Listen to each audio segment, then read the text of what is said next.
Hello and welcome, everyone. It is time to enter the Kumite. This is not a sport. I repeat, this is not a sport. I'm joined today by our technical engineer, the 9-Pro Ninja himself, Sean Myers.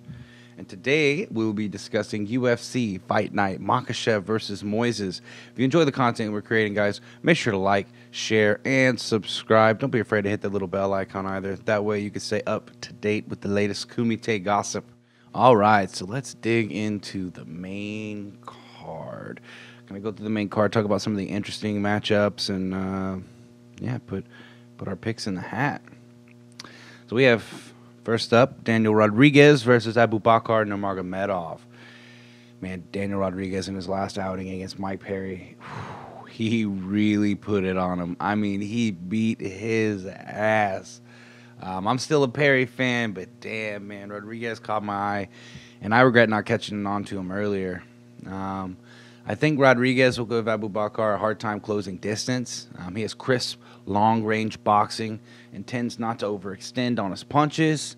I don't think Nurmagomedov's really going to be able to use that Dagestani wrestling of his too much in the first and probably the second round. I think it'll be a pretty close fight. But ultimately, I'm going to go with Nurmagomedov via decision. I see Rodriguez kind of edging out round one, getting the better of some of the exchanges in long-range boxing. Then I see Nurmagomedov edging out the second and dominating him in the third with his grappling. That's what I see in my crystal ball there. Next up, we got Jeremy Stephens versus Mateusz Gamrot. My boy Mateusz is back at it. Stephens is moving back up to lightweight. He's been in the featherweight division for 7 years. I guess he got tired of cutting that weight, man. It isn't easy on the body. I made a prospect video about Mateusz Gamrot. I predict he's going to be in the top 5 or potential champion in the lightweight division. He is an absolute monster, and he very technical and a very well-rounded game. But I'm going to go with Mateusz via TKO in the, let's say, the third round. Jeremy Stephens does have a hell of a chin, but he is coming off of a KO loss from Calvin Kattar. I feel Mateusz is going to wrestle him down a bit in the first two, and then I think he's going to land something nasty in the third round, and I think Stephens going to be a little hesitant to throw anything after he gets out-wrestled. Because I definitely do see Mateusz dipping under one of those big power shots of Jeremy Stephens. But I'm excited. Mateusz is back. Let's see if I was right, guys. Let's see if he was one of the top prospects coming into the UFC. But I definitely have a lot of hope riding on him. I'm excited for it. I like Jeremy Stephens, too. Jeremy Stephens he's cool. You know, who the fuck is this guy? But yeah, I definitely have to go with my boy Mateusz Gamrot. Next up, we have Marion Renault versus Miesha Cupcake Tate. Miesha Tate coming back for the first time since she lost the title to Nunes over 2 years ago. She came into that fight, guys, after a nose surgery that Dana White told her not to get until she was done with fighting. You could see it after the first punch that Nunes landed, man. Tate's nose was broken and badly injured. So, yeah, the recovery time for that surgery was much longer than she was willing to wait to defend that title. But she's coming back, and she's fighting Marion Renault, and Renault's been doing good, man. Renault's been getting better, even with her age and all that aside. Like, she's been improving, and she knows what she's good at now. She's got great grappling, very tricky to deal with. But Miesha Tate is a wrestler, and she's got solid jiu-jitsu. I do have Tate winning this, but we'll have to see how the time off will affect her. I think she's a bit more savvy on the feet. I think she's definitely faster. I think she's stronger as well. And she has good enough grappling to keep up with Marion. This isn't a first-round armbar Ronda Rousey type situation. Marion Renault is really good, but she doesn't have the best takedowns, and I don't think Miesha Tate is gonna sit in the clinch with her too long and let her take her back or anything like that. But we'll see, man. Marion Renault, she's been looking good, so I would not put it past her to put the pressure on Miesha Tate, who's been out of the game for a while, and try to break her, grind her down with her jiu-jitsu skills. But yeah, I'm excited for Miesha Tate to be back. This is a big moment for the sport. I don't know how long she plans on staying back, how many fights she plans on taking. But yeah, I'll take any fight she's willing to give. She was one of my favorite fighters back in the day. Back when she was called Miesha Takedown Tate, when I was going through all of the non-UFC organizations and their fighters. Before UFC got really popular. Okay, now let's move on to the main event. Islam Makhachev versus Thiago Moises. This is a good test to see just where Islam is at on the spectrum. He's proved that his technique is top-notch, but is he a warrior?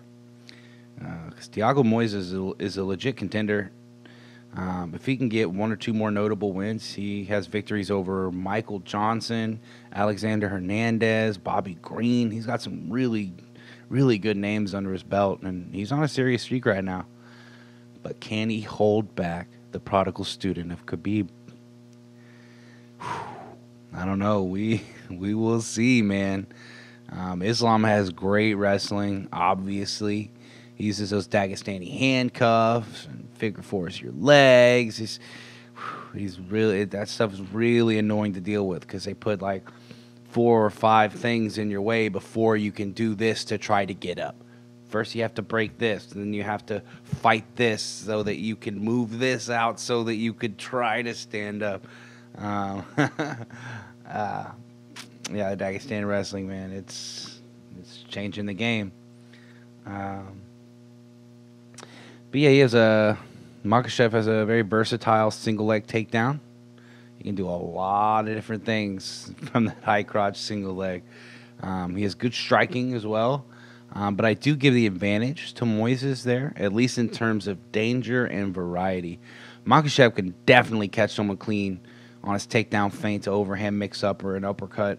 But Moises has those powerful kicks that he can mix up to the leg, to the body of the head, and he throws them out there quickly. I think Makhachev needs to keep this fight in close because Moises is much more dangerous at range. I think he needs to be in his face, kind of pressure him. Kind of similar to how Khabib did to Barboza. But ultimately, this is a tough fight. This really is a challenge for Makhachev. But ultimately, I am going to go with Makhachev via decision. I think Moises is tough, and I think he likely has the gas tank to keep in there. But I see Makhachev putting on that pressure and keeping Moises' back against the cage constantly, fighting between some strikes and back to the grappling and to the strikes and then back to the grappling. And I think it's just going to frustrate Moises, and I think it's going to really throw him off his game and not really allow Moises to do what he does best, and really start throwing his combos out there so he can start conditioning you for certain strikes. He really likes to mix in that leg, the head, the body. You don't know what's coming. He could time something on Islam coming in if Islam shoots just an open, like, naked takedown. So Islam's definitely going to have to work hard to really make Moises respect his striking a little bit, at least a little bit. And that's going to help with his wrestling game. I do see early on Moises pretty much defending the takedowns, but being against the cage and just kind of fighting him off there. And then I think by the 3rd or the 4th round that Makhachev's going to start being able to take Moises down at will. But with that, guys, we will go ahead and wrap up our thoughts on UFC 264. I want to thank our technical engineer, the 9-Pro Ninja himself, Sean Myers, for taking care of this and giving this pretty sound that we're going to be putting out. I'd like to thank the fighters for going up on the world stage and laying it all on the line. And lastly, but certainly not least, I'd like to thank you, our viewers, for joining the Kumite with us here today. If you like what we're doing here, guys, make sure to like, share, and subscribe. Don't forget, this is not a sport. You don't play fight.